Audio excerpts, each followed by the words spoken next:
dedicated to eastern and southern Kentucky. This is WYMT Mountain News at 6.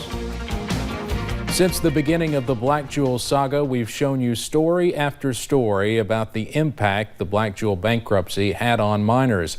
But 5 of those miners may have had just as big of an impact on Black Jewel itself. WYMT's Connor James sat down with those 5 men. Connor? Steve, Jeff Willig, Chris Sexton, Blake Watts, and Chris and Dalton Lewis are all former Black Jewel miners. They all also had their paychecks disappear from their bank accounts, but they share another similarity. They are all the reason the protest in Cumberland started. That protest, now in its 3rd week, made national headlines. Some have found new jobs, 2 are moving out of state, and others are still camped out at the tracks. I sat down with all 5 men and talked with them about everything from the initial bankruptcy to now. Here's just a small clip of that interview. It's something for our children to look up to, and other miners' families that can look up to and go, hey, you know, when times are hard, you know, you have to unite and stick together and really, you know, stand up for your rights. Never be afraid to stand up for something. Because if you back down, then what do you achieve? And coming up at 11, we'll have more on, they say, what comes next now that Copper Glow has purchased those mines and vowed to pay them $1 million. I do want to add, we interviewed them at the Coal Mining Museum. Thought it was appropriate since they're basically making history now. Yeah, and a neat place down there too. All right, Connor, thank you very much. Well, help continues to pour in for Black Jewel miners all across the region. This time it was thousands of dollars worth of food, drinks, and other items, all free of charge. WYMT's Will Puckett was at the giveaway today in Harlan and has more. This sound of goods slamming on borrowed carts marks more help for Black Jewel miners.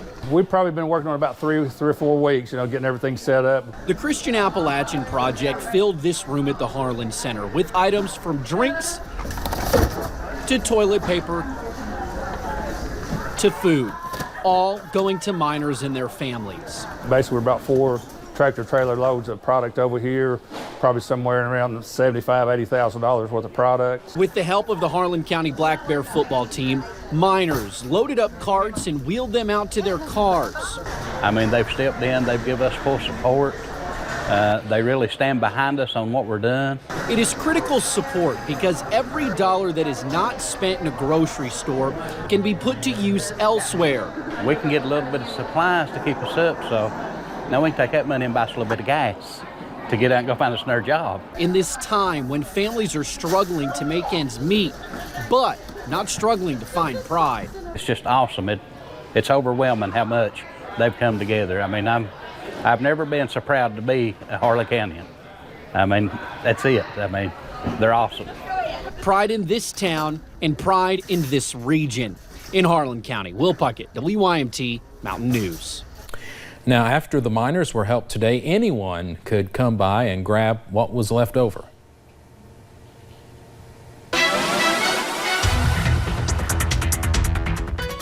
Well, it's kind of been a gloomy day here in the mountains. We've seen those heavy showers at times, and now we're starting to see that clear out a little bit. We'll go ahead and take you to a few of those cameras. We're looking into the Mountain Parkway over into parts of Powell County. You see the sun starting to peek out over there, and even as we go ahead and look at Jackson, a little bit of some sunshine dealing with some of those thicker clouds over there as well.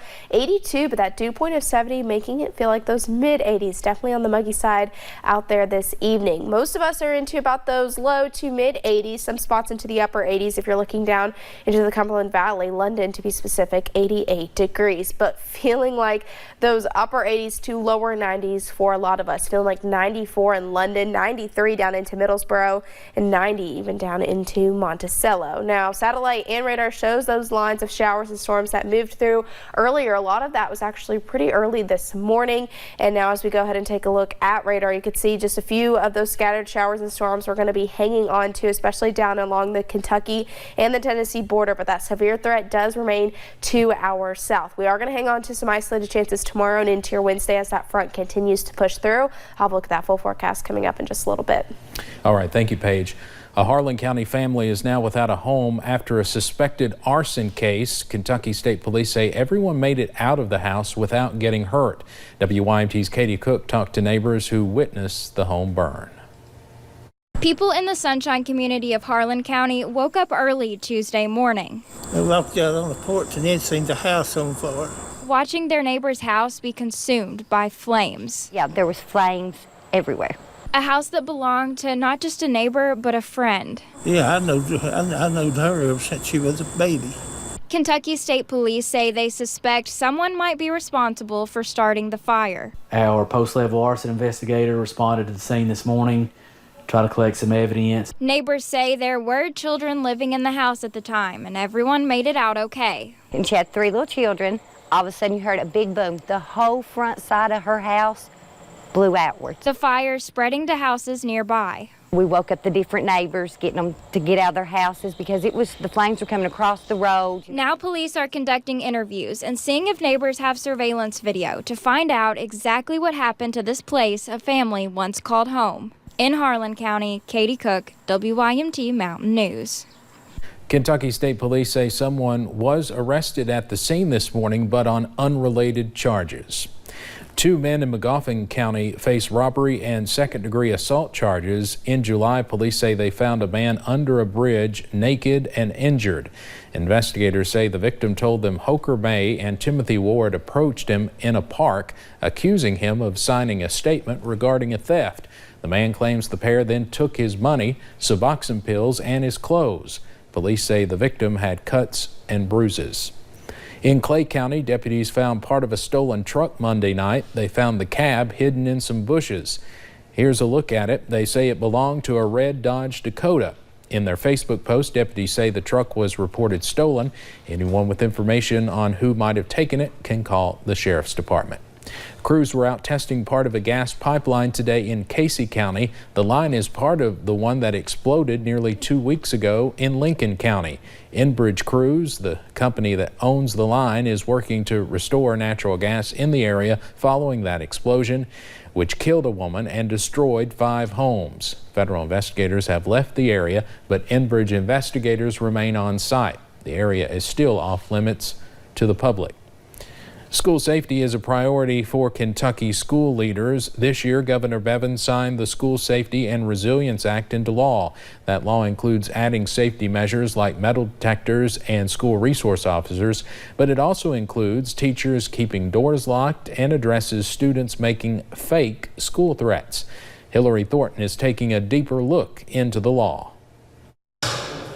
School safety, the hallmark legislation coming out of the state capitol this past session, this new school year, the first with the School Safety and Resiliency Act in place. We're better prepared today than we ever have been on this thing. It is a comprehensive approach ranging from hardening schools as targets to staffing to addressing mental health issues. While there aren't any hard deadlines hitting during this new school year, many districts are going ahead and gradually implementing some pieces of the new law. Every school district now has a school safety coordinator. Those coordinators working with their schools this year to get into compliance, as next year unannounced visits by the school safety marshal, another role created by the legislation, will take place. Many procedures already followed by some districts, but not by others. The goal is to make sure statewide all schools are following good practices, like keeping exterior doors secure, checking visitors in and out, and locking classroom doors during instructional time. Schools have multiple exterior doors, so if that can be breached, is the word they use, where the person can get into the building, what's your next level of protection? Locked classroom doors. The law also wanting to try to stop hoaxes. Last year, Kentucky schools seeing more than 1,300 threats. Because of this, school leaders required to send a notice to parents explaining if their child is caught making a false threat, they will face a felony charge. We need to have those kids stand before a judge and explain themselves why they thought that they could do something like that. If we don't flex strong on this one, we're going to have the kids in and out all the time, and everybody will be kind of afraid to even come to school. 99% of these threats are hoaxes. Hillary Thornton, WYMT Mountain News. Now at school, students will learn about a new statewide tip line running through the Kentucky Office of Homeland Security. That comes at no cost to the districts. And many kids head back to school this week, and on WYMT.com you can find out when those districts start back. Some begin tomorrow. Those include Harlan and Magoffin counties. The latest school district going back we could find in our area is Morgan County, and school doesn't start there until the 28th. Goodies stores across eastern Kentucky are closing, but there is a replacement planned. We noticed store closing signs were put up recently here in Hazard. Company officials tell us there are plans to convert stores to a Gordman's in Hazard, Harlan, Somerset, and London early next year. The Goodies in Pikeville is switching to Gordman's next month. A grand opening is planned in Pikeville for September 17th. Hundreds of people gathered at the old Millard Middle School in Pike County today. The vacant building was renovated into a men's rehabilitation center. WYMT's Marianne Fletcher was there. When one door closes, another opens. The old Millard Middle School sat vacant until recently. I'm excited that we're going to be able to open this in Pike County. It's sorely needed here. Breathing life into this old building, several community members partnered with Addiction Recovery Care to make this a men's rehabilitation center. I mean, there's hundreds of people here.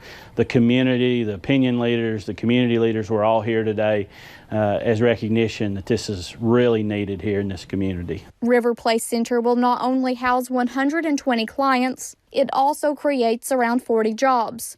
Among those in attendance Tuesday, Governor Matt Bevin says River Place Center will give the region hope.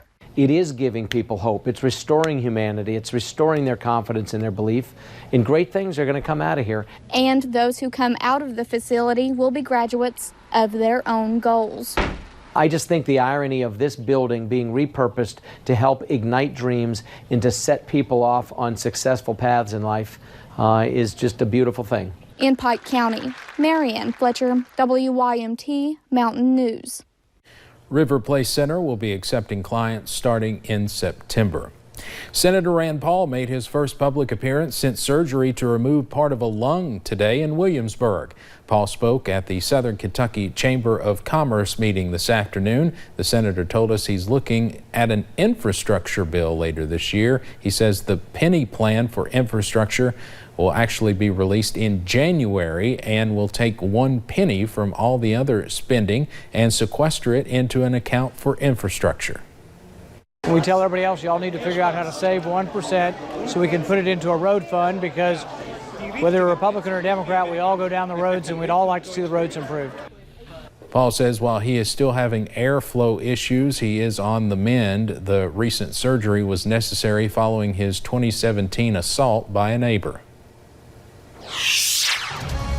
And that cold front will continue to push through this evening, so that'll allow us to hang on to a few of those rain chances, but that sunshine does return quickly along with those warmer temperatures. We'll have more of those details coming up in just a few short minutes. But first, the debate is on in one Pike County town. Elkhorn City voters will soon decide whether to go wet or stay dry.